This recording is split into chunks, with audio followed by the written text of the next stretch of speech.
القانوني. يا بطني يا راسي يا عيني يا مفاصلي، حد ياخدني اوام من فصلي، نو صحة نو احتمال. شكلك كده مش عارف تلم الوحدة الأولى، وأنا هاجي ألمها لك. يلا هنعمل ايه؟ أول حاجة سمي الله صلى على رسول الله كده، ولا أنت مش عارف تلم أي حاجة؟ سمي الله صلى على رسول الله وفتح مخك دي، فتح مخك دي، فتح البصلة اللي في دماغك دي، لأنها هتطلع ريحة وحشة، هتطلعها وندخل مكانها معلومات. تمام؟ تمام. طب يلا هنعمل ايه؟ هرجع لك الأول الوحدة الأولى من ملزمة، من الحاجة اللي أنا كاتبها في الشرح دلوقتي، ونكمل مراجعة الدرس التالت والرابع من كتاب الامتحان. يلا بينا يلا بينا. عرفنا ان المادة كل ما لها كتلة وحجم واشغل حيز من الفراغ.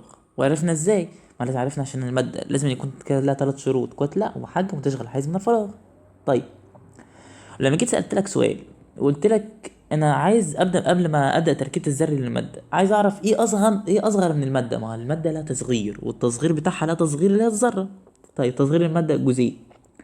طيب والجزيء ده، هي جميع المواد تتكون من وحدات صغيرة تسمى الجزيء ولا ذرات؟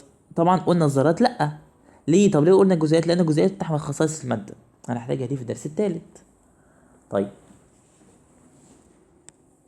نكبر شوية نكبر الخط، نعمل بالأحمر. طيب ايه هي الجزيئات؟ قلنا الجزيئات تحمل خصائص المادة، ولما عرفتك ان أول هول لما جبنا المادة بتاعتها اللي هو الحجر الجيري، والحجر الجيري صغرناها لجزيئات، ادي المادة اهي، صغرنا جزيئات اللي هو كربونات الكالسيوم CaCO3. طيب تصغير الجزيئات دي عبارة عن كربونات كالسيوم، كربونات كالسيوم. الجزيئات دي عبارة عن ايه؟ عبارة عن كلور واكسجين وكالسيوم، كلور واكسجين وكالسيوم لما يتحدوا مع بعض تفاعل كيميائي يدينا كربونات الكالسيوم اللي هو الجزيئات. الكلام ده مش هتحتاجه اصلا كتير. طيب الذرات، قلنا الذرات ان احنا بنفصل الجزيئات دي عن بعضها عشان يدينا الذرات اللي هي الكربون والاكسجين والكالسيوم. طيب طبعا لما قلت لي ايه الفرق بين الخليه والذره، قلت لك الخليه هي وحده بناء الجسم الكائن الحي، اما الذره هي وحده بناء تركيب جميع المواد، وغالبا او بنسبه 2% 99 و9% غير حي. بس ممكن يكون عضوي. تمام. طيب تركيب الذره، قلنا تركيب الذره عباره عن ايه؟ الذره عباره عن نواه وبيدور حواليها الكترونات مساوية طاقة رئيسية، ويدور حواليها الكترونات. وقلت لك ان الالكترونات، في الكترونات سالبة وفي بروتونات جوه النواة ونيوترونات جوه النواة، والبروتونات دي موجبة والنواة دي متعادلة الشحن، فيها موجب فيها سالب. قلت لك الالكترونات دي كتلتها ضئيلة جدا جدا جدا، لكن سرعتها عالية جدا جدا في اقوى مساوية الطاقة. اما البروتونات والنيوترونات بياخدوا حيز صغير جدا من مركز الذرة. طيب وقلت لك كده، كنت قايلها الجسيمات الدون ذريه، قلت لك دي بتعمل عليها 3 حاجات كده: الكترونات وبروتونات نيوترونات. بس دي كده جسيمات دون ذريه. الجسيمات الدون ذريه هي الالكترونات والبروتونات والنيوترونات. طب تمام. وان الجسيمات الدون ذريه اللي هي الالكترونات والبروتونات والنيوترونات تختلف من حيث الذره، الرمز اقصد، والشحنه الكهربيه والكتله بتاعتها. طيب نيجي على بنية الذرة، وعملت لك كده عشان خاطر تتأكد ان دي من كتاب الامتحان. بنية الذرة تعددت محاولات العلماء اكتشاف بنية الذرة، واعتقد الفلاسفة اليونانيون في العصور القديمة ان المادة تتكون من اجزاء صغيرة غير قابلة للتجزئة اللي هي الذرة في اول القرن ال19. لازم تاخد بالك من اقوال القرن ال19، ممكن يسألك عليها ويروح قايل لك اطلق على المواد اللي غير قابلة للتجزئة، اطلق عليها الذرات في اوائل القرن ال19 والقرن ال20 وانا مش عارف مين. طيب مين اللي عمل اول نظريه علميه عن الذره؟ اللي عمل اول نظريه مين؟ دالتون. طيب مين عمل اول نموذج للذره؟ رذرفورد، هتعرفها بعدين. انا بحاول اربط لك الحاجات ببعضها، احنا بنتكلم وانا اربطها لك، وهنيجي بقى احنا بنقرا اللي بعد كده بنربط مع بعضينا. طيب على فكره انا ما كنتش هعمل المراجعه بتاعت الشرح دي، كنت هعملها اسئله، بس قلت نعمل مرور سريع، هتبقى حوالي ساعة ولا ساعتين مراجعة، هترجع لك ساعتين دول وهنبدأ نحل على طول، ما تخافش يعني بإذن الله، بس مش في نفس الفيديو، هيبقى نزل لك فيديو تاني. طيب اهو يعد نموذج رذرفورد سنة 1909 أول نموذج للزرع على أساس تجريبي، اللي عمل أول نموذج على أساس تجريبي. مين؟ رذرفورد.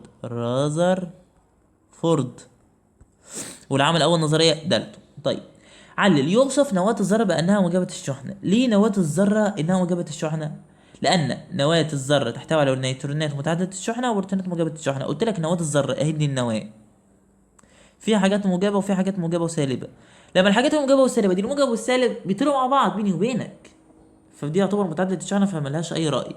فاللي بياخد الرأي هو الموجب ده، ففعلا هي موجبة. بس ممكن يقول لك الذرة نفسها موجبة ولا سالبة ولا ايه؟ لا، الذرة لوحدها كذرة لا متعادلة. ليه؟ لأن فيها الكترونات، لأن الالكترونات بتساوي نيوترونات اهو. على الذرة متعادلة كهربيا اهو، لأن عدد الالكترونات السالبة تساوي عدد البروتونات الموجبة. طيب ايه اللي بعده؟ عالم ارنست رذرفورد، قلت لك ان هو عالم نيوزيلندي، ولد سنة 1000 مش عارف ايه، خد جائزة نوبل في عالم الكيمياء، علم الكيمياء سنة 1908، توفي سنة ايه 37. طيب الجسيمات الذرية الإلكترونات أهي والبروتونات والنيوترونات جسيمات صغيرة تختلف في الرمز والشحنة الكهربية والكتلة. على فكرة الكلام ده مهم، وعلم على الكلام اللي أنا بقوله. الكلام ده مهم، أنا بعلم لك الحاجات اللي أنت المفروض تذاكرها. طيب هنصغر طيب هنا بقى دي برضو لازم انك تاخد بالك منها.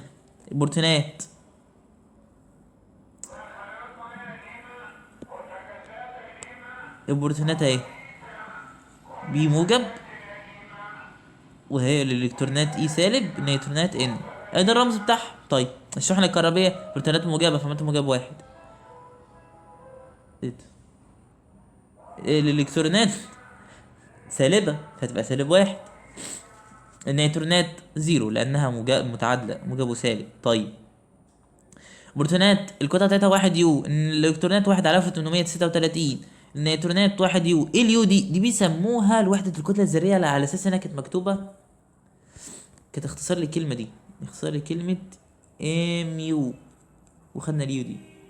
طيب اسمها وحدة الكتلة الذرية اهي. تقدر الكتل الجسيمات الذرية باليو اللي هي وحدة الكتل الذرية ام يو اهي. تهمل كتلة الإلكترون عند حساب الكتلة الذرية، كتلة الذرة. ليه؟ لأن ضآلتها مقارنة بكتلة النيوترونات والبروتونات. أنت عندك واحد على 1836، أنت عارف لو عملتها الآلة الحاسبة أهو، واحد على 1836 يعني هيطلع لك 5 وعلامة 4 في 10 سالب 4، يعني حاجة صغيرة جدا، يعني دي دوبك ممكن تهمل يعني. تتركز كتلة الذرة في النواة. يعني ايه؟ يعني ايه تتركز كتلة الذرة بالنواة؟ يعني كتلة الذرة، يلا نكمل نكمل الباقي. كان ده جدول الدورة الحديث اهو، زي ما انا قلت لك ووعدتك ان هجيب لك الجدول. ادي الجدول، ادي العناصر فئة اس، وادي العناصر فئة بي، وادي العناصر فئة دي. تمام. عناصر فئة في مكانها في الجدول، الاس مكانها في يسار الجدول، بيكون من كام مجموعة؟ من مجموعتين 1A و 2A، ده الترقيم القديم 1A و 2A، لكن 1 و 2 دي الترقيم الحديث، او الترقيم او 1A و 2A بيسموها الترقيم التقليدي. طيب بالبلدي كده 1A و 2A. 1A بتسمى الفلزات الاقلاء او عناصر الاقلاء فلزات، يعني كلها فلزات في الاقلاء ما عدا عنصر واحد اللي هو الهيدروجين لان هو غاز. طيب كل عنصر من عناصر المجموعة الأقلاء ديت عدد الإلكترونات في آخر مستوى طاقة ليه بتساوي واحد. طيب دي كده خلصنا من 1A. نيجي على 2A. 2A دي بيسموها العناصر اللي هي الأقلاء الأرضية، فلزات الأقلاء الأرضية، ودي كلها فلزات بلا استثناء. وهنا زي ما انا قلت لك ان كل مجموعه عدد المجموعات بتساوي عدد الالكترونات في مستوى الطاقه الاخير. ما دام دي 2A يبقى عدد الالكترونات في مستوى الطاقه الاخير للعناصر المجموعه 2A ده كله 2 الكترون. طيب تمام جدا. نيجي على الفئة بي. الفئة بي بتتكون من كام مجموعة؟ بتتكون من 6 مجموعات، وبيوجد فين؟ بيوجد يمين الجدول. طيب 6 مجموعات كلهم فلزات؟ لا، بعضهم فلزات. كلهم لا فلزات؟ ما عدا الغازات الخاملة، ما عدا المجموعة الصفرية. المجموعة الصفرية دي كلها غازات خاملة. طيب فيها اشباه فلزات؟ كلها اشباه فلزات. تضمن اشباه فلزات. ايه الاشباه الفلزات عندك؟ البورون، السيليكون، الجرمانيوم، الزرنيخ، انتيمون، التليريوم، اهو هم دول. طيب فاكر لو انا قلت لك ايه اللي هي السائل وايه الغاز وايه اللي هو الصلب؟ الصلب ده في معظم الجدول الدوري، معظم الجدول الدوري كله صلب. طيب السائل عندك الزئبق وعندك مين؟ البروم. الزئبق ده ايه؟ الزئبق ده السائل الوحيد الفلز، والبروم ده السائل الوحيد اللي فلز. طيب الغاز عندك الغازات النبيلة كلها، المجموعة التامنة كلها غاز. وعندك غازات تانية اللي هو مين؟ النيتروجين والاكسجين والفلور والهيدروجين والكلور. طيب تمام. وشبه الفلزات لما احنا جمعناهم في كلمة بسجل زباين تيمون بومبا. طيب عناصر الفئة دي ثانية. هنا كل مجموعة ادي مجموعة 3A يبقى عدد المساوطة الاخير 3، 4 يعدل المساوطة الاخير 4، المساوطة الاخير 5، المساوطة الاخير 6، 7. هنا 8 برضه، مع عدد المجموعات بيساوي عدد الالكترون المساوطة الاخير ليه. طيب ايه تاني؟ عندك المجموعة السبعة. المجموعة السبعة دي بيسموها الهالوجينات، لان دي اللي هي فلزات كلها، كلور، فلور، كلور، بروم، يود وستاتين والكلام ده. طيب عناصر الفئة دي بيوجد في منتصف الجدول الدوري، وبينصف ما بين العناصر الفائز يفصل ما بين عناصر فائز وعناصر الفئة بي. طيب يكون كام مجموعة؟ 10 مجموعات. انت عندك 7 دورات يعني 7 مستويات طاقة و18 مجموعة. طيب عندك 10 مجموعات في الفئة دي. تبدأ من 3A، تبدأ من الدورة الرابعة. ادي دورة أولى، تانية، تالتة، ادي الرابعة اهي. طيب تبدأ من الدورة الرابعة، تبدأ من 3B لحد 2B. ما هو 3B 4B 5B 6B 7B. وبعد كده المجموعة التامنة، لأن في تشابه في الخواص إذا كانت أفق أو رأسي. بعد كده 1B و 2B. طيب ولكن ترقيمها الحديث بتبقى 1 2 3 4 3 4 5 6 7 8 9 10 11 12. طيب عشان تبقى عامل حسابك يعني. عناصر الفئة اف الانسدادات والاكتينيدات عند من حيث العناصر الفئة دي بتسمى الفلزات الانتقالية. طيب ايه تاني؟ بحيث بقى العدد الذري، هنيجي نتكلم عن حكاية العدد الذري ونص القطر والحجم الذري والكلام ده كله. اكتب ورايا. هنا في نفس المجموعة، في المجموعة دي او المجموعة دي او المجموعة دي او المجموعة دي او دي او دي او دي او دي او دي او دي او دي او دي او دي او دي او دي او دي او دي اي مجموعة بس تكون مجموعة واحدة، شريط واحد. ادي الشريط ده كلما زاد العدد الذري، بس كانت فلز زاد نص القطر، او لا فلز برضه هيزيد نص القطر، والحجم الذري هيزيد في نفس الدورة. طيب في نفس المجموعة كلما زاد العدد الذري زاد نص القطر. لكن مادام هي فلزات فهيقل درجة الغليان، وهيقل درجة الانصهار، وهيزيد النشاط الكيميائي. طب انت ليه ما قلتليش ليه نص القطر بيزيد؟ بسبب زيادة عدد مستويات الطاقة. كل مستوى طاقة بيزيد كلما انت اصلا او ثانية او لان في وجود بس الكترون واحد ثابت في اخر مستوى طاقة. تاني انا هقول لك نص القطر بيزيد ازاي. مش انت عندك الليثيوم لما تيجي توزعه، انا بحاول اراجع وكاني بشرح لك من اول وجديد. عندك الليثيوم مش تيجي توزعه يطلع لك كي وال. طيب 2 1. طيب اعتبرها يا عم دي ادي كده، ديت يعتبر دي دايره مثلا، ادي كده دي المسافه ديت يعتبر نص القطر دي مثلا. ال ان 11 دي وزعها كي ال ام 2 8 1. لقيت نص القطر بيزيد. الله، المسافه بتزيد. الكي هياخد واحده كمان هيبقى 4، بعد كده تبقى دي 5 6 7. لا لان انت بتزود في المسافات، فدي بتزود فعلا نص القطر، فالحجم الذري بيزيد. ما انت بتوزعها على اساس كده يا بيه. يا بيه ادي النواه، ما انت بتوزعها كده، دي 1 2 3 4 5. شايف بتزيد ازاي؟ بتزيد ازاي؟ شايف بتزيد ازاي؟ هتقولي صح. فهنا زيادة عدد زيادة نص القطر، زيادة عدد الذري بزيادة نص القطر علل في نفس المجموعة بسبب زيادة عدد مستويات الطاقة. طيب في نفس الدورة بزيادة العدد الذري هيقل نص القطر، ليه؟ بسبب قوة جذب النواة للإلكترونات. ازاي برضو يا بيه؟ هنا برضو نفس الحاجة دي النواة. انت مثلا عندك الصوديوم وليكن عندك 3 مستويات، ادي 1 2 3، بس في التالت ده فيه الكترون. كل ما يعدي، بس دي بتطبق على ايه بس؟ بتطبق على العناصر اللي فيها اس وفيها بي بس، اللي هي المجموعات ايه، مجموعة ايه بس، بتطبق على مجموعة ايه بس، ما بتطبقش على مجموعة بي خالص. طيب ال N 11 عنده الكترون في مستوى الطاقة الأخير، هتلاقي ال M G 12 عنده 2، بعد كده 3 4 5 6 7 8 6 7 8 فكل ما زاد العدد الذري هيزيد عدد الإلكترونات في مستوى الطاقة، فهيفضل نص القطر ثابت، بس بيتزيد ما دام الإلكترون بتزيد فنص القطر هيقل نص القطر هيقل، ان الإلكترونات النواة بتجذب الإلكترونات ليها. تمام؟ ده في نفس الدورة، بس هي مش عليك يعني دلوقتي. احنا بنتكلم دلوقتي في نفس المجموعة. نفس المجموعة كل ما زاد عدد ذري زاد نص القطر، وهيزيد النشاط الكيميائي، وهيقل درجة الغاية ودرجة الانصهار. ده لو كان فلز، لكن لو لا فلز بزيادة العدد الذري يزيد نص القطر، لكن هيزيد درجة الغاية ودرجة الانصهار، وهيقل النشاط الكيميائي. طيب نشوف بقى.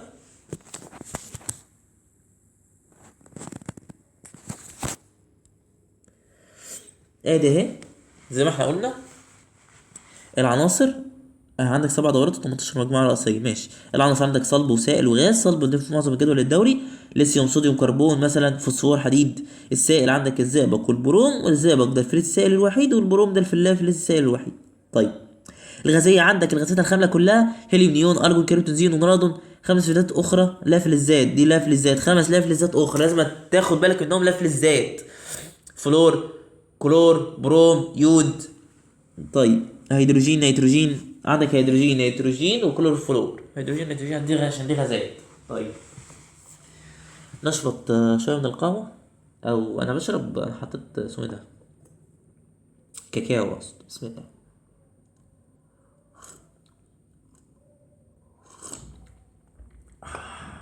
نيجي على بعض. ماشي. عناصر فيها اس.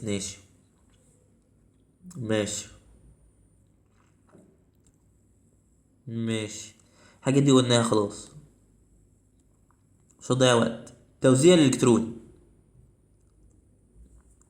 هنا لما قلت لك ان رقم الدوره هي بتساوي رقم المستوى، فانت مش انت مالكش في الحاجات دي. هنيجي بس نقرا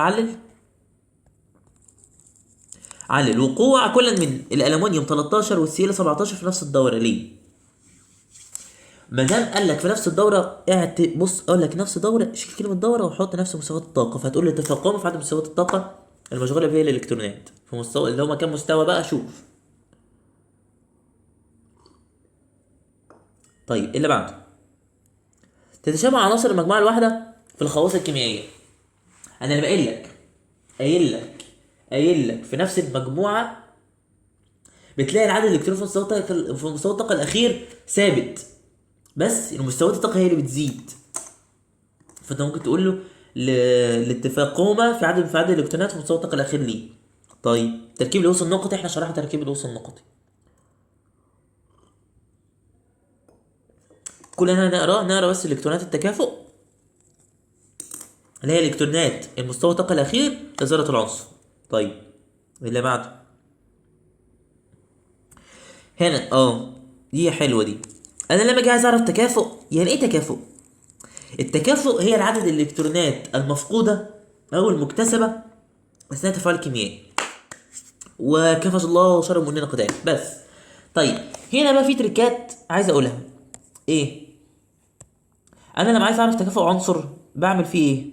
ما بضربوش، امال بعمل ايه بقى؟ عايز اكشفه، عايز اعرف رقم التكافؤ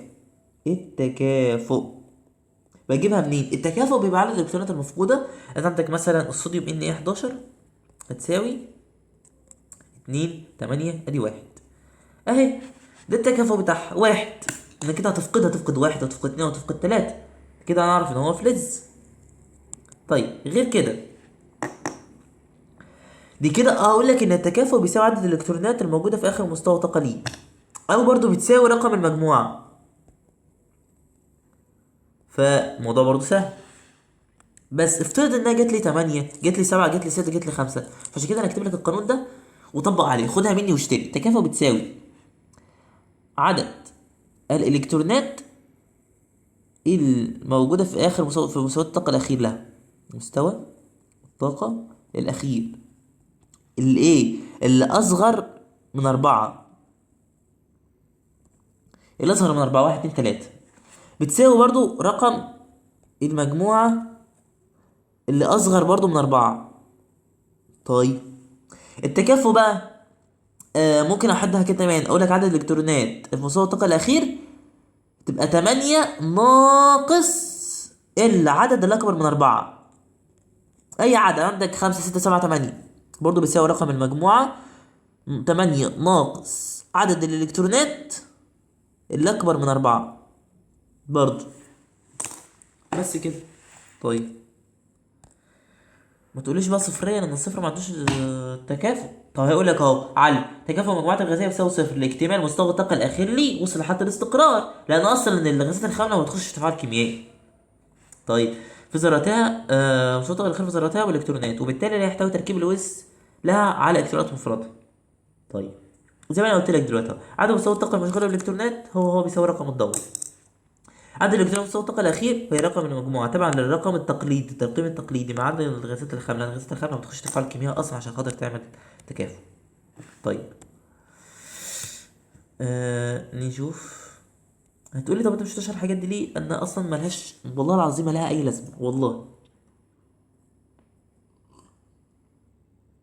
طيب أنا عايز أعرف أحدد مكان العنصر ده أو مكان العنصر ده. أحدده إزاي؟ بسيطة يا ابني. لو اداك رقم الدورة ثانية، لو اداك رقم الدورة هتعرف منها رقم المستوى. لو اداك رقم المجموعة هتعرف منها عدد الالكترون في مستوى الطاقة الأخير. طب وليكن لو اقول لك الدورة الثالثة المجموعة 1A كده، قال لك الدورة الثالثة اعرف ان في 3 مستويات طاقة. مجموعة 1A يعني مستوى الطاقة الأخير ليه 1، يعني اللي قبله اتملى 8 واللي قبله اتملى 2 كي ال ام. ايه ده؟ دي 11 العدد الذري بتاعه 11. دي مش فاكرك ده بالصوديوم ان ايه اهو، دي كده انت عرفت. طيب دي تمام دي تمام. طيب انا عايز اعرف اجيب احدد انا مكانه. احدد مكانه مثلا لو فكرنا في الام جي يا عم 12 وزعه 2 8 2 كي ال ام. طيب انا حددت ازاي؟ عدد مستويات الطاقه يساوي عدد رقم الدور. كان عندي مستوى كام طاقه؟ عندي 3 مستويات طاقه يبقى هو في الدوره الثالثه، وعدد الالكترون في مستوى الطاقه الاخير 2 يبقى هو في المجموعه 2A. ودي فعلا ده اللي حصل، لانها بتطبق على ايه بس اهو، بالمجموعات ايه بس، مجموعه ايه بس يعني الفائز والفئه دي بس. طيب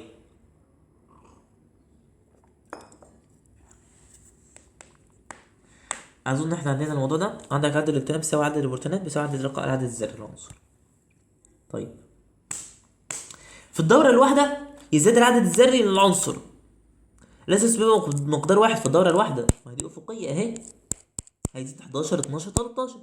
في المجموعه الواحده بتزيد 8، ما هو الليثيوم كان 3 زودت له 8 بقى ان 11 زودت له 8 بقى كي 19 صح؟ تقول لي صح. انا عايزك تستنتج، انا عايزك تستنتج من عندك، انا مش قلت لك. هديك ملخص سريع برضو للحته دي.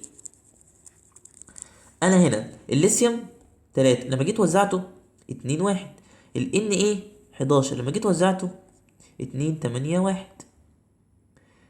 تمام تمام. لما الام جي اسمه ايه ده الكي 19 جيت توزعه 2 8 8 1. هنا بقى بص، هنا قال لك بيزيد مقدار 8. انا قلت لك كل ما تنزل تحت كل ما عدد مستوى طاقه بيزيد، مستوى طاقه جديد بيزيد. مش ده 2 مستوى طاقه بقوا 3 بقوا 4 بعد كده يبقوا 5. وكل ما زاد عدد مستويات الطاقه كل ما زاد عدد الدورات، وكل ما انت اصلا بتكتشف ان في 8 الكترونات بتزيد اصلا. ما كل مستوى طاقه بيزيد بيزيد امان الالكترونات. لكن في نفس الدوره عندك ال ان 11 هتلاقي ام جي 12 هتلاقي ان العدد الذري بتاعه 2 ال 13 14 فاهمني. طيب ايه اللي بعده؟ مالكش دعوه بالحاجات دي. توزيع الالكترون ذات العناصر. ادي الليثيوم نص القطر بتاعها ده ودرجه انصهارها كذا ودرجه الغياب بتاعها مش بتحفظ ما بتحفظش. ما احفظوش لا، هي تبقى فكره حلوه انك حفظت بس انت خدها كده اصلا فكره. كل ما تنزل تحت العدد الذري بيزيد، العدد الذري بيزيد هتلاقي نص القطر هيزيد. زي ما انا قلت لك اهو دي كانت المسافه بينهم ايه بقت المسافه بينهم ايه دلوقتي بقت المسافه بينهم ايه في نص القطر زاد. طيب درجه الانصهار هتلاقيهم بيقل وش ليه؟ لان هما فلزات فدرجه الانصهار ودرجه الغليان بيقلوا، يعني قابل للسحب والطرق والثاني. ما لو درجه انصهاره عاليه يبقى هو صلب شديد، لكن درجه انصهاره قليله يبقى هو صلب قليل. نعرف نلينه فلز معانا يعني. عارف بيقول لك ايه فلز؟ زي فليكسبل. جيب كلمه فليكسبل يعني مرن. هو ده انا قصدي اقوله. طب الهالوجينات اللي هي الفلزات اللي هي المجموعه 7 ايه؟ الله والله بزيادة العدد الذري برضه هيزداد نص القطر، لكن درجة انصهارها هيزيد ودرجة الغليان هيزيد. ليه؟ لأن هو لا فلز ولا فلزات غير قابلة للطرق والسحب والثني وغير قابل للتشكيل كمان. طيب اللي بعده في حاجة عايز أوضحها شوف كده. تعتمد خصائص الكيميائية لعناصر عدد الإلكترون مستوى الطاقة الأخير لها. طبعا عدد مستوى الطاقة عدد الإلكترونات مستوى الطاقة الأخير عدد الإلكترونات بتعتمد على الخصائص بتاعنا بتاع الخصائص الكيميائية. بتعتمد على الخصائص الكيميائية العنصر. طيب بينما يؤدي اختلاف عدد النيوترونات في أنويات ذراتها على اختلاف بعض خواصها الفيزيائية. حلوة دي، حلوة الحتة دي. كده عايز يقول لك ان عدد الالكترونات بيعتمد على الخصائص الفيزيائيه الخصائص الكيميائيه، لكن عدد النيوترونات هيعتمد على الخصائص الفيزيائيه. فهو ده يعني لو قال لك الله، يعني لو قال لك درجه الانصهار ودرجه الغليان قال له ما دي من ضمن الخواص الفيزيائيه، ما دام قال له اعرف على طول ان عدد النيوترونات بتقل كل ما تنزل تحت. الله والله فكره جامده جدا. كل ما يقل درجه الانصهار درجه الغليان هيقل كمان معاها عدد النيوترونات، ودي ممكن يلعب عليها جدا في الامتحانات جدا. ما اقدرش استبعد عنه حاجه لانه انا ما اقدرش استبعد عنه حاجه لانه غير المنهج فاهمني، فممكن يحط اسئله زي دي. طيب نفس الكلام في اللافلز.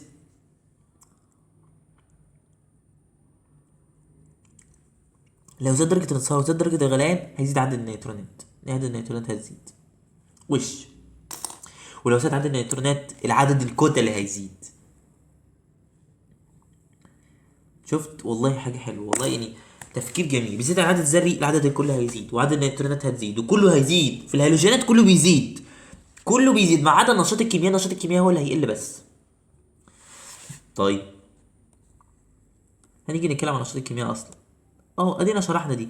نيجي على الحته دي بقى كده خلصنا الحكايه دي خلاص كده عن نص القطر والكلام ده كله. ونيجي على الحاله الفيزيائيه.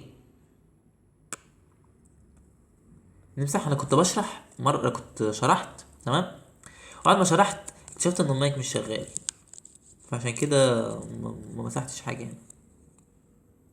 طيب هنا بقى الحاله الفيزيائيه صلبه سائله غازيه درجه الصوت درجه الغليان. احنا عارفين هنا بقى خد لك على خد السكيما دي ادي 50% وادي 0 بطل تطبيل وادي 100 تمام. نقول ان الزيرو ده غازيه الرقاصه بيني وبينك يعني. ال100% ده الصلب الشديد. 50% ده الرخو السائل. طيب الصلب هو واخد اي حته توديني غليان توديني انصهار هبقى اكبر من 25. انا غازيه، انا رقاصه، مهما توديني صلب، توديني انصهار، توديني غليان، هتلاقيني بترقص في اقل من 25. اقل من 25. بص، نحفظ ولا نسقط؟ نفهم ولا نسقط؟ لا نفهم. طيب السائل بقى ماشي، ودتني انصهار هبقى اقل، ودتني غليان هبقى كبير. وخدها دي، الغليان بيغلي فبيبقى اكبر من 25، الانصهار بينصهر عادي فتلاقيه اقل من 25. على فكره انا واخدها كده برضو. طيب هقول لك انا على حاجه.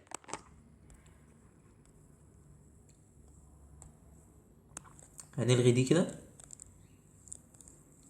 وهنلغي دي كده برضو، وعايزك تجاوب.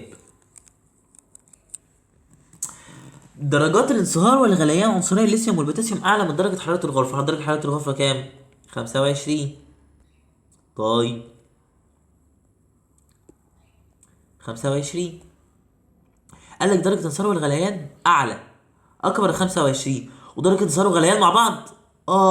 مين اللي ودتني شمال وودتني يمين لقيتني كبير؟ الصلب. عشان كده هتقول اللي هم عناصر صلبه.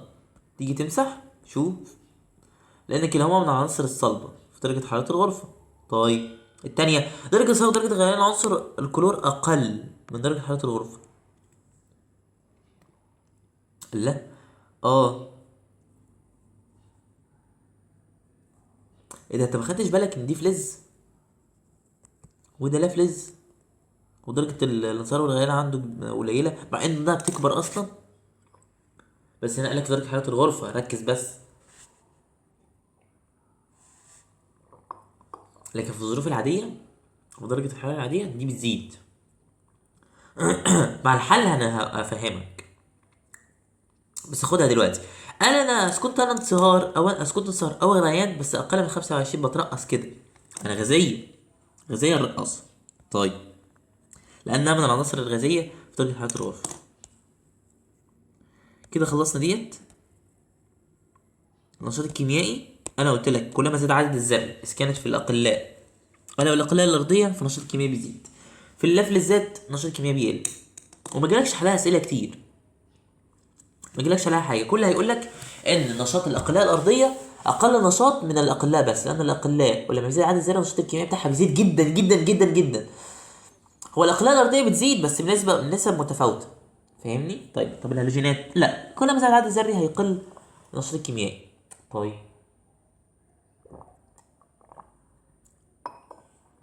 شوف اللي بعده. خلصنا الدرس التاني، نيجي على الدرس التالت. طيب ليه يا عمي؟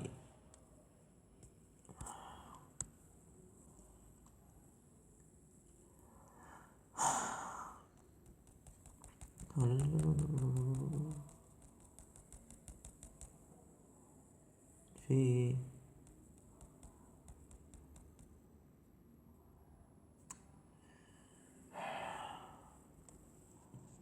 نكمل ادي الدرس التالت اهو، تصنيف المواد. طبعا برضو كنت بسجل والدنيا باظت مني فبنشرح من تاني. شوف ده كله عشان خاطر عيونكم، ده كله عشان خاطر مين؟ عيونكم. طيب يعني هنا بقى تصنيف المواد. ايه هي المادة؟ مش احنا قلنا المادة عشان نقول عليها مادة لازم تكون 3 شروط؟ يكون لها كتلة وحجم وتشغل حيز من الفراغ. مش الفراغ، مش الفراغ، انت بتسمع غلط، انا كاتبها خ برضه. الفراغ اهو. تكون مخلوط مواد نقية. ايه المخلوط؟ المخلوط انك انت لازم تحط مكونين او اكتر. مثلا ميه، مش انت بتعمل شاي؟ انا بعمل شاي، خلاص حط، مش تحط ميه وتحط سكر وتحط شاي؟ طب ما هو دي يعتبر مخلوط. بس اقدر اقول على ديت محلول. حكايه السكر مع الميه مع الشاي دي ليه قلت عليه محلول؟ ليه؟ لان كل ده في بعضه. انت شايف المكونات جوه؟ لا انا شايفها ميه سودا، صح؟ مش انت بتجيب مثلا لبن وتحط عليه شويه سكر وتحط عليه شاي، يبقى ايه؟ يبقى شاي بلبن، صح. هيبقى لونه اسمر. هتقول لي انت شايف حاجه تانية غير الاسمر؟ انت شايف مثلا، شايف السكر فيه؟ لا مش شايف فيه، مش شايف فيه. انا شايف ان كل ده في بعض، فهو ده اسمه سموه المحلول المتجانس او المخلوط المتجانس. طيب لو انت جبت شويه ميه حط عليهم رز، او جبت رمل وحط عليه رمل كده هل شايف الرمل ده في الميه ولا الرز ده في الميه؟ هتقولي لا. اقدر اقول انا على ده مخلوط غير متجانس. المخلوط المتجانس والمخلوط غير متجانس والمتجانس بيكونوا الاتنين متحدين مع بعض خلاص. طيب نقدر نفصلهم بطرق فيزيائيه عاديه. المخلوط الغير متجانس دي سهله بقى، يعني ميه وعليها رز، انا شايف المكونين مع بعض، شايف المكونين بس ما اتحدوش. عارف لما تحط ميه وزيت، تحط ميه وتحط عليها شويه زيت، هتلاقي ان الزيت بعيد عن الميه خالص، ده لوحده وده لوحده، شايف الاتنين مع بعض بس مش متحدين مع بعض، اللي هو اتحاد ان احنا الاتنين واحد، فاهمني؟ طيب المخلوطات مواد مكونه من مادتين او اكتر غير متحده كيميائيا. غير متحده كيميائيا اقدر عليه اقول متحده فيزيائيا، صح؟ ويمكن فصلها بطرق فيزيائيه. والطرق دي عندك فصل كهربي، وعندك الترشيح، وعندك التبخير والتكثيف. ايه التبخير والتكثيف؟ لما تيجي تجيب مثلا قدره ولا تجيب حله وتحط شويه ميه تغلي، تمام، ميه بملح، وبعد كده تروح جايب ورقه كده، ورق بتاع عامل زي الحديده كده او اي ورقه سطح يعني، بحيث ان البخار يوصل للسطح يعمل عرق، ولما يجي يتحرق بكده بيعملوا تكثيف. فالتكثيف هينزل هيتجمع عليها نقط ميه نظيفه هتبقى نقيه، هتلاقي الملح في الحله والميه في حته تانية، كده انت عملت تبخير وتكثيف. طيب الترشيح زي الرمل اللي في الميه ده، هتجيب ورقه ترشيح هيصفي الميه وتخلي الرمل في الايه؟ في ورقه الترشيح. طب ايه الفصل المغناطيسي ده؟ الفصل المغناطيسي مثلا لما تكون مثلا عندك 10 ابل او مثلا عندك 10 مسامير تاهوا في الرمل او تاهوا في القش، تعمل ايه؟ تروح تجيب مغناطيس وبتمرها كده على القشه وتمرها على الرمل، هتلاقي المسامير انجذبت ليك على طول، انجذبت للمغناطيس على طول. هي او انت رشيت برادة حديد في الارض وانت عايز تشيلها، بتجيب برضو مغناطيس وتحط مشيه كده على الرمل، هتلاقيه بياخد. هذه الطرق اهي، فصل مغناطيسي وترشيح وتبخير وتكثيف. طب اللي بعده في تصنيف المخالط، المخالط المتجانسه اللي هي المحاليل، والمخالط غير المتجانسه اللي هي المخالط العاديه. طب المخلوط المتجانس هو محلول مكون لا يمكن تمييز مكوناتها بالعين المجرده، اهو زي الميه والملح. انت شايف الميه دلوقتي والملح؟ لا انا شايف ميه بس، فانت ما ميزتهاش بالعين المجرده. لكن الغير متجانس ديت مخلوط يمكن تمييز مكوناتها بالعين المجرده، اهو ما عندك رمل اهو شويه ميه، شايف الاتنين اهو. طيب اقدر افصل المخلوط المتجانس بالتبخير والتكثيف، يعني طريقه تستخدم فصل مكونات المحلول من الماده الصلبه في المذابه في الماء. يعني ايه تاني؟ يعني تبخير وتكثيف، انا بقى ببخر واكثف بحيث ان انا انقل الميه لمكان واخلي الراسب اللي هي الماده الصلبه دي في المكان اللي انا عملت فيه تبخير. طيب ما دي تعريف لازم تتحفظ. تبخير والتكثيف دي معناها طريقه تستخدم لفصل مكونات المحلول من ماده صلبه المذابه في الماء، اهو. محلول ملح الطعام في الميه، وادي الموقد، ادي الميه اهي تتبخر على اللوح الزجاجي، اللوح الزجاجي هيعرق، فهيبدا ينزل ميه، فالميه هتبقى في الطبق، مفضلش غير الملح في اسمه ايه ده، في في انبوبه الاختبار. طيب الترشيح اهي، تجيب قمع او ورق ترشيح وتحط فيها الرمله بالميه، هي الميه هتتحط هنا والرمله اهو بتصفي، بس كده. الترشيح دي طريقة تستخدم لفصل المادة الصلبة غير الذائبة في الماء باستخدام ورق ترشيح داخل قمع ترشيح. تاني انا لما اقول لك بقى التبخير والتكثيف دي بقى ايه؟ ديت طريقة تستخدم لفصل مكونات المادة الصلبة المذابة في الماء، لفصل مكونات المحلول من المادة الصلبة المذابة في المية. طيب الترشيح دي طريقة تستخدم لفصل المادة الصلبة الغير مذابة في المية بطريقة استخدام ورق ترشيح على عمق ترشيح داخل عمق ترشيح. طيب هنا بيقول لك اذكر وجد شبه اختلاف بين المخلوط المتجانس والمخلوط غير المتجانس. الاختلاف ان ده محلول وده مخلوط. طيب هي دول من انواع المخاليط، ده تشابه، بس ده محلول وده مخلوط، ده يمكن تمييز بالعين المجرده، ده لا يمكن تمييز بالعين المجرده، بس ده الاختلاف. والشبه هما من انواع المخاليط، بس كده. طيب المواد النقية دي مواد لا يمكن فصل مكوناتها بطرق فيزيائية. ليه؟ ما دي مادة نقية يا ابني.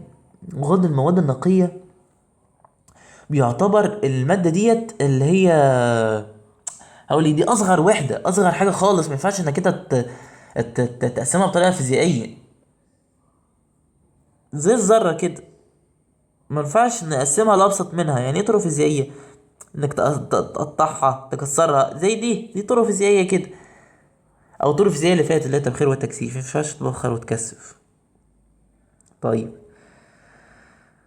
يبقى المواد النقية هي المواد التي لا يمكن فصلها بطرق فيزيائية. طيب ايه العناصر؟ هي المواد النقية تصنف لعناصر ومركبات.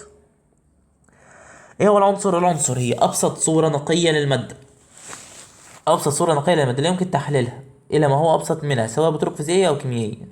بس يعني ما ينفعش استخدم عليها طرق فيزيائية ولا استخدم عليها طرق كيميائية. اريح دماغ الراجل.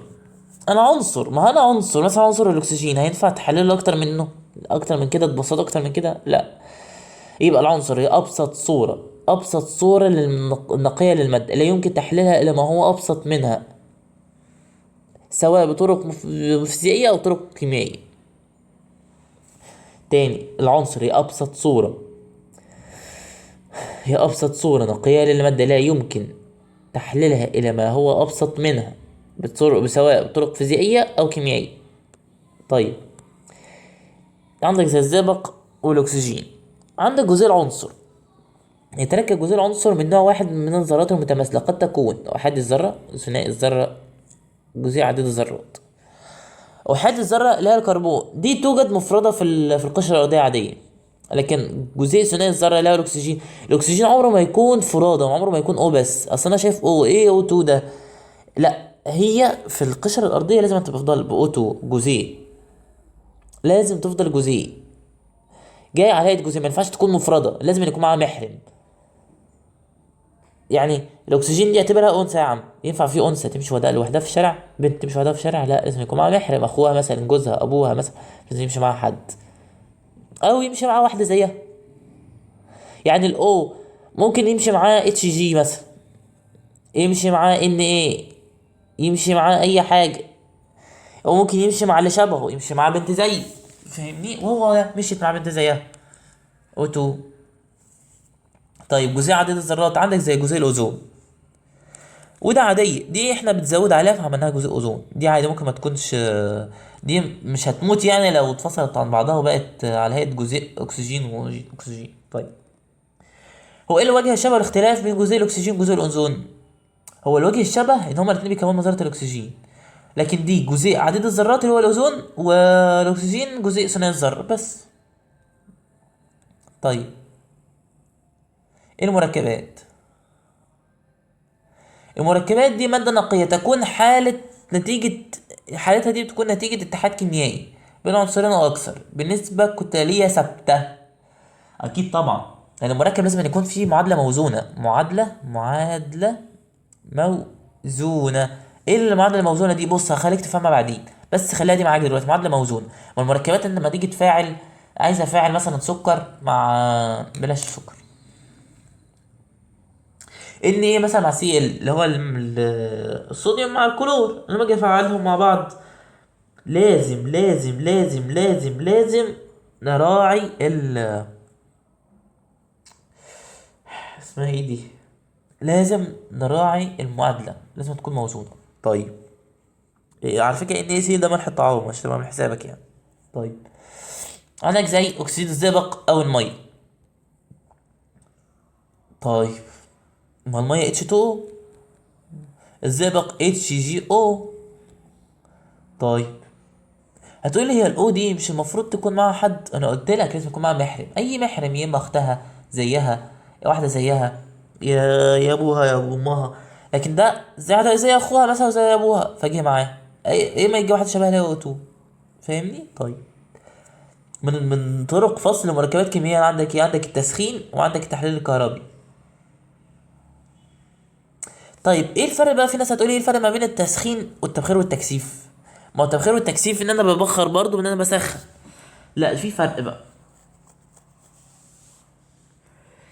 التفاعل الكيميائي، انا لما تجيب ورقة وتحرقها، تجيب ورقة واحرقها، انت كده غيرت حالتها خالص، انت كده عملت تغير كيميائي فيه. هو تغير الفيزيائي ده غير الفيزيائي يا ابني. التغير الفيزيائي معناه انك انت بتغير حالة العنصر وممكن ترجعه لحالته الأصلية تاني. ازاي؟ هو احنا مش عملنا كده في الملح والمية، المية والملح؟ مش كنا جمعنا المية والملح وفعلا الملح ده في المية؟ ولما جيت بخرتها وعملت لها تكثيف، حطيت المية في حتة والملح في حتة. هي دي مش كانت في الأول كده؟ يعني هي مش كانت في الأول مية وملح؟ هتقولي تمام. هقولك بس كده، الاتحاد الفيزيائي ممكن ارجعها لحالتها الأصلية، لكن الاتحاد الكيميائي ما اقدرش ان انا اغير فيه حاجه بعد كده انت غيرتها بشكل كلي جذري. ما انت حرقت الورقه اتحرقت مثلا، فاهمني؟ طيب، التسخين. عند تسخين مركب اكسيد الزئبق الاحمر ينحل عنصريه الزئبق والاكسجين. طيب، ادي دي مركب اكسيد الاحمر اهو، اكسيد الزئبق الاحمر. طيب، ايه هو التحليل الكهربي بقى؟ التحليل الكهربي لازم أن يكون في ماء محمض حمض الكبريتيك. طب ليه مش معنى حمض الكبريتيك؟ ما فيه احماض كتير. عندك حمض الهيدروكلوريك، ما هو برضه قوي. لا، حمض الكبريتيك اقوى الاحماض. طيب، باستخدام جهاز الفولتميتر هوفمان ينحل العنصري غاز الهيدروجين والاكسجين. بص بقى، شايف الرسمه دي؟ ده فولتميتر هوفمان عايز يعمل فصل كهربي. فدي عندك اهو، ادي المصعد وده غاز الاكسجين، وادي المهبط وده غاز الهيدروجين، وادي الصابون. طيب، صابور مين؟ الصنبور. ادي الاكسجين وادي الهيدروجين. طيب، ايه تاني؟ وهو مش بيعمل فصل تحليل كهربي، شغل الفيشه مثلا يا ابني. انت مش اكتشفت ان دي نقطه الاكسجين اهي في فرق ما بينها وما بين الميه قليل، وهنا في فرق ما بينها وما بين الميه كتير.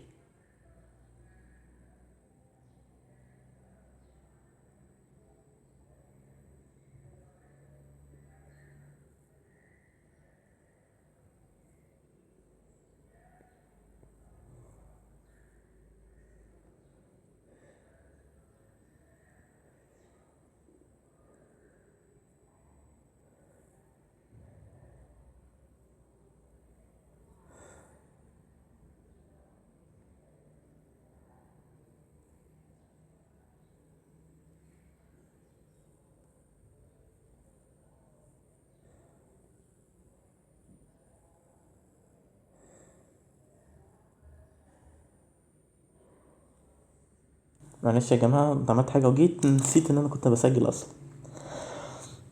نسيت اقفل التسجيل يعني. طيب، تسخين. عرفنا التسخين اللي بتسخن مركب عشان تفصله العنصرين. مثلا وليكن اكسيد الزئبق الاحمر، فتره ما بتسخنه فانت بتفصل جزيئاته. تفصل الجزيئات مع مثلا الزئبق فيه مثلا فراغات فيه، فالاكسجين عد ملى الفراغات دي، فانت بتسخنها فبتخليه ينفصل عن بعضه. هيفصلها الاكسيد والاكسجين وزئبق. وانت تقرا اي مركب زي مثلا HGO، تقرا من اليمين للشمال. لما تيجي تكتب بالشمال اليمين. تحليل الكهربي بيحلله الكهربي عن طريق الميه المحمضه بحمض الكبريتيك، لان حمض الكبريتيك اقوى الاحماض. باستخدام جهاز فولتميتر اسمه ايه ده؟ هوفمان. طيب، ده بيبقى بيحلل العنصرين، حلل العنصري غاز الهيدروجين والاكسجين. طيب،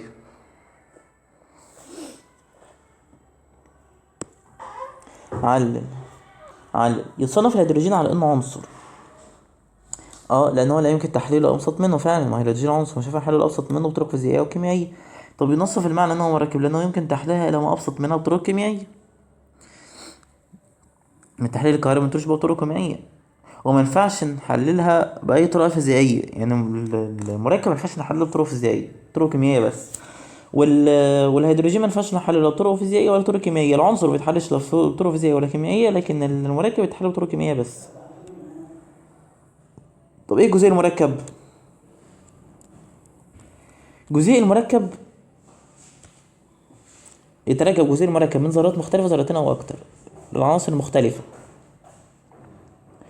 ودي يعبر عنه بصيغه مختصره تعرف بالصيغه الجزيئيه. الصيغه الجزيئيه ده رمز.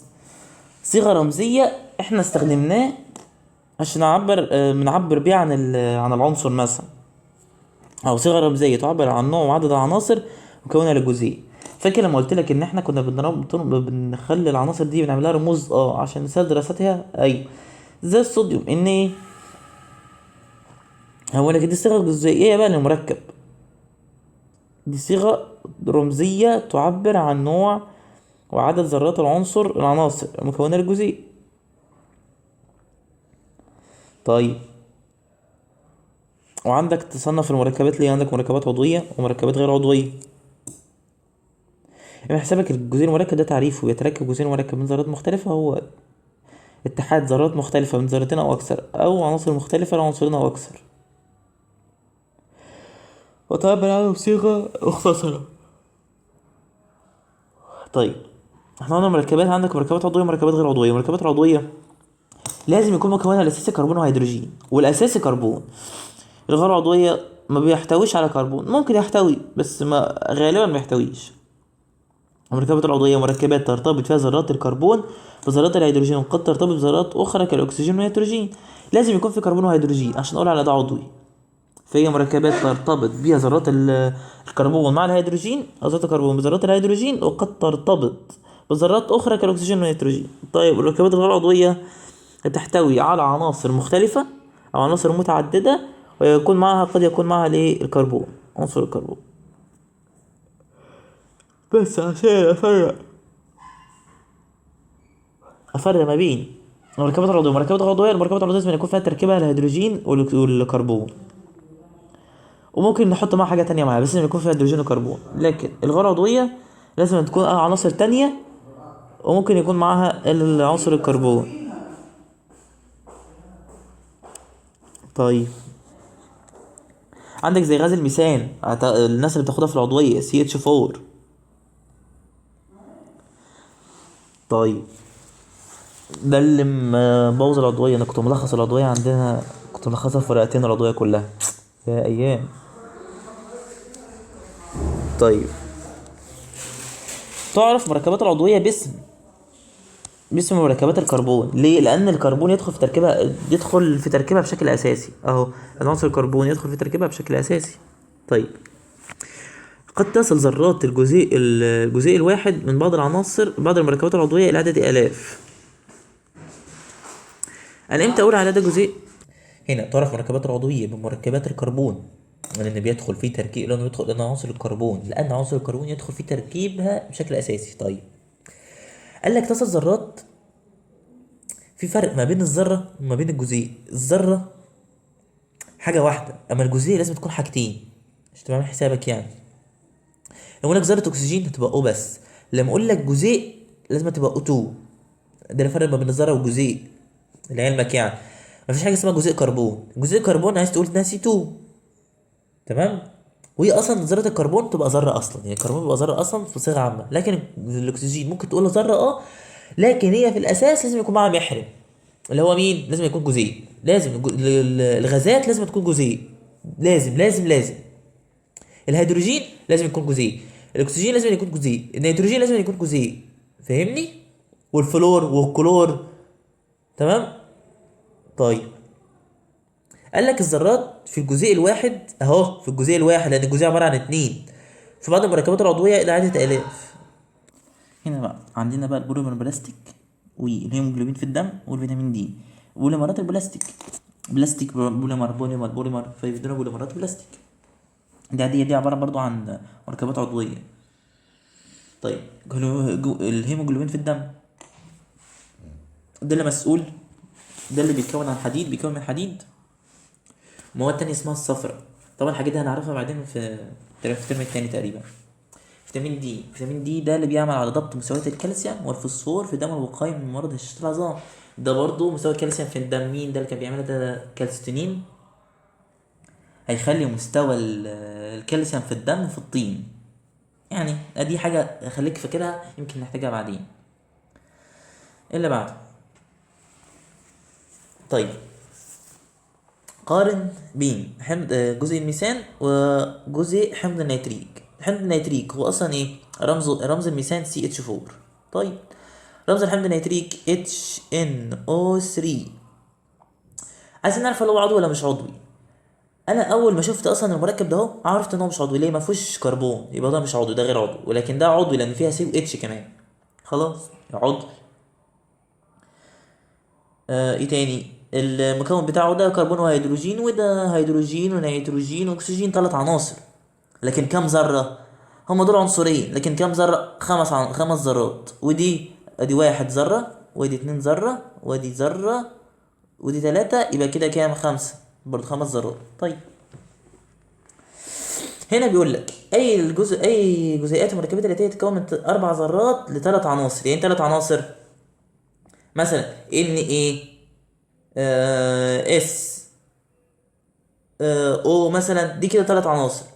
4 ذرات مثلا يكون O2 S2، ما فيش O2 N2 مثلا. انا بديك فكره. نشوف NH4 ادي عنصر وادي عنصر، بس ده عنصرين، لا مش نافع.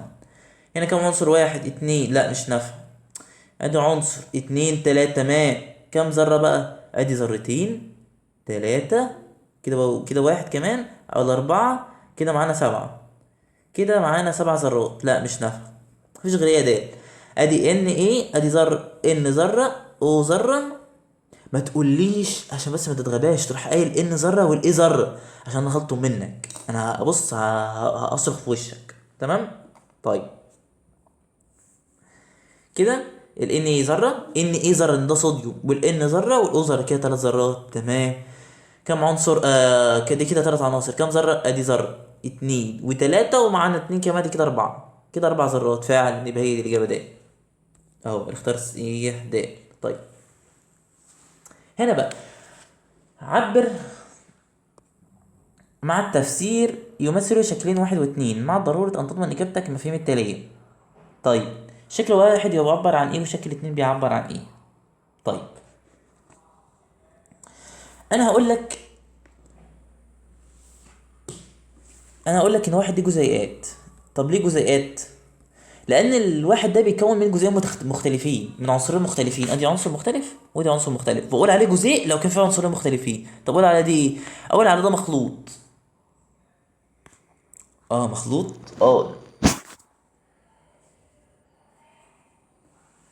طيب ليه؟ هقول لك اهو مكتوب اهو، لانه يتكون من جزيئات عنصرين كل منهما ثاني الذره. طب ليه ما قلتش عليه عناصر؟ لا، العنصر لازم أن يكون فرادى. يعني انت لو شلت دي وحطيت دي لوحدها دي عنصر. طب قلت عليه ده مخلوط ازاي؟ ما تحكمش بالوحده. انت ممكن تقول على دي جزيئات، ده جزيء وده جزيء. لا، هنا انت خلطت ازرق مع الاحمر اهو في مكان واحد، فده مخلوط. لكن هنا احمر وازرق، احمر وازرق، احمر وازرق مع بعض، ده متشابه ده مع ده. ده عنصر مختلف وده عنصر، ده عنصر مختلف مع عنصر مختلف. ده ذرتين لعنصرين مختلفين في نفس الحاجه. زي الميه H2O مع H2O مع H2O، دي جزيء الماء ودي جزيء ميه وده جزيء ميه. ادي ميه ميه ميه ميه ميه ميه. ايه انت غرقت الدنيا كده. طيب نشوف اللي بعده. صبغ الازرق النيلي. الازرق النيلي بيتكون فعلا من، قال لك هنا عدد الذرات 14. على فكره انا ممكن اكتبها لك.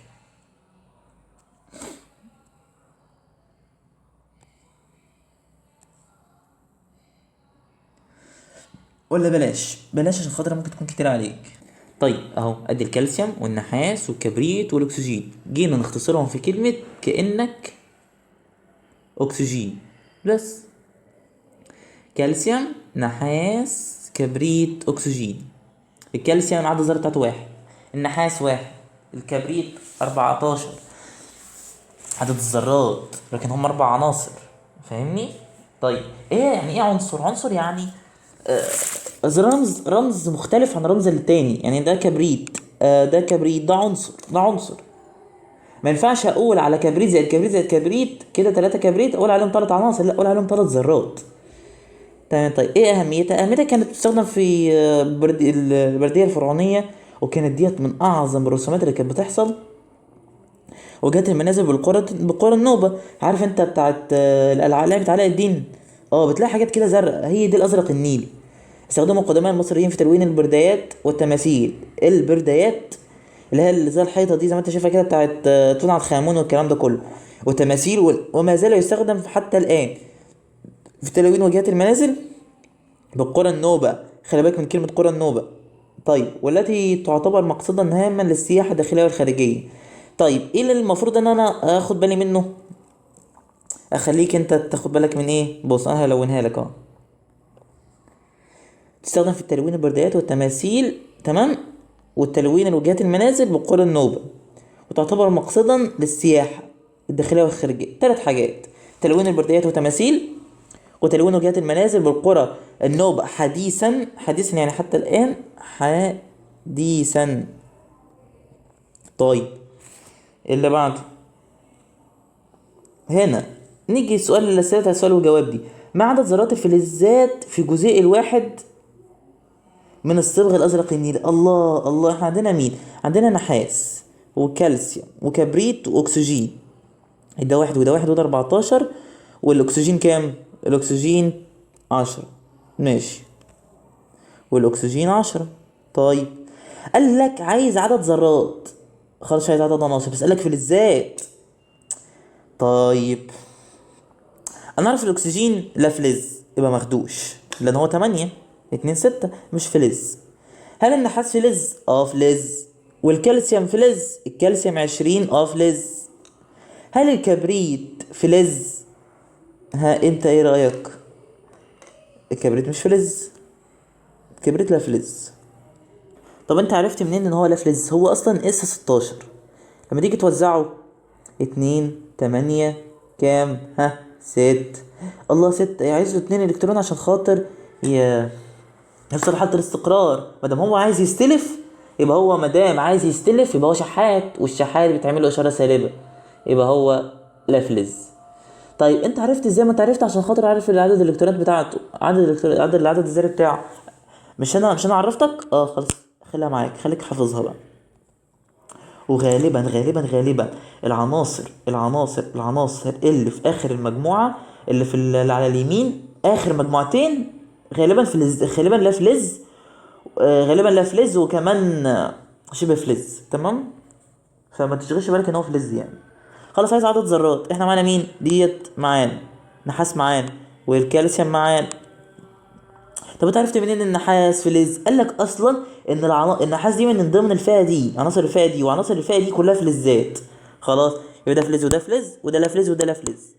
خلاص، عندنا عدد ذرات كام؟ 2 بس. طيب، فكره الحل: يتكون جزيء صبغ النيلي من ذرتي كالسيوم ونحاس هما عناصر فلزيه، الله، وذره الكبريت والاكسجين عناصر لا فلزيه. اديك عرفت، وانا عرفتها لك. والاختبار اهو الاختيار الصحيح. عارف، اللهم صل على النبي عليك اطفال. ياه، اختبر فهمك. طيب، نيجي نحلها دي. اي معيار يعبر عن محلول الطعام مع عدد محلول الطعام كام؟ NaCl. طيب، متجانس لا يمكن فصل مكوناته بالترشيح. محلول فعلا. لا، ثانية، بالترشيح. الترشيح يعني ورقة ترشيح ونصفيها، لا يمكن فصلها مكونات ترشيح. لا يمكن فعلا. طيب، لما اقول لك محلول، ما دام محلول يبقى متجانس. متجانس يمكن فصل مكونات الترشيح مكوناته بالترشيح، لا غلط. لا ترى مكوناته بالعين المجرده، صح. يمكن فصل مكوناتها بالتبخير والتكثيف، صح. يبقى اللي هي الاجابه الصحيحه. طيب، كل ما يعبر عن مركب اكسيد الزئبق. ايه اكسيد الزئبق؟ انا عايز اعمل مركب ازاي؟ عندك الزئبق ايه؟ HG. طيب، الاكسيد اللي هو الاكسجين ده تكافؤ احادي وده تكافؤ احادي. ايه اللي تكافؤ احادي؟ لا، ده تكافؤ ثنائي وده تكافؤ ثنائي. بدل التكافؤات هتبقى HG2O2، الاتنين هيروح مع الاتنين هتبقى HGO. طيب، انت عرفتني بصراحة انا حافظها انها HGO، وعلى فكرة انا عارف تكافؤ اصلا ثنائي، بس انا عرفت برضه انها تكافؤ ثنائي ازاي. ان كان الاو ثنائي وده واحد وده واحد، ماشي، فده HGO. عايز ايه هو؟ مالكش دعوة حتى لو انت مش عارفها. هنا تكون نتيجة اتحاد عنصري الأكسجين والزئبق بنسب كتلية ثابتة، صح. بس هو قال لك ما عدا، ما ماخدهاش. هنا لما يقول لك ما عدا اعمل كده صح صح صح، واعمل غلط كده ودول اعمل عليها دايره، وده اللي انا هختارها. طيب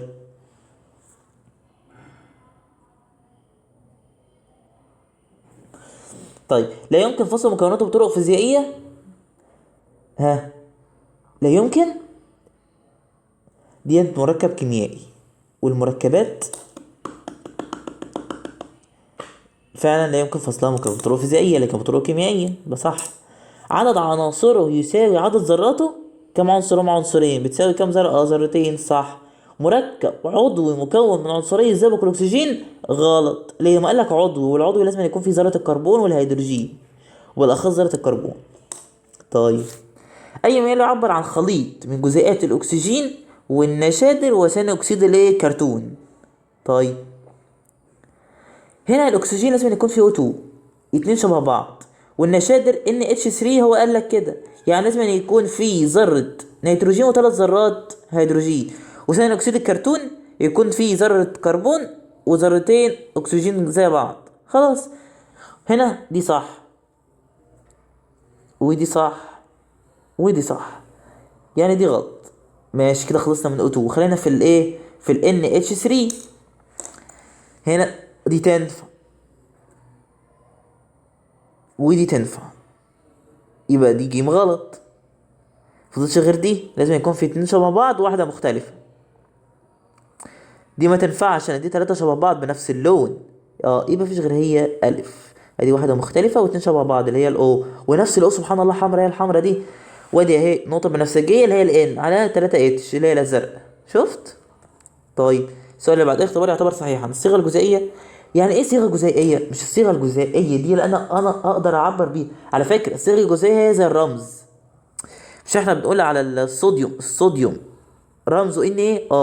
المركب زي مثلا اكسيد الزئبق HgO، ده يعتبر الصيغة الجزيئية، هي زي الرمز.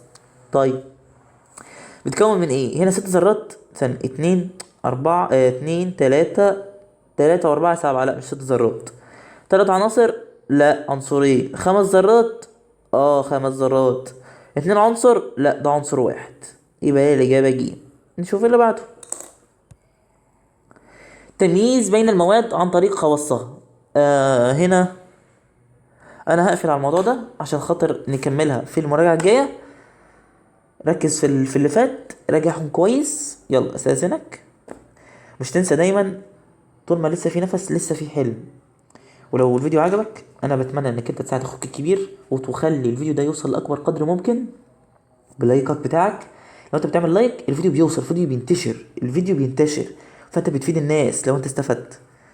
يلا سيبك في رعاية الله، والسلام عليكم. لا لم نخلق عبثا حسنا، بل لنعمرها دنيانا، لنمهد دربا كي يأتي جيل يستكمل ما كان. لا لن تسكن همتنا ما دامت فينا غايتنا، أن نحيا في الكون كراما، إحسان يتلو الإحسان.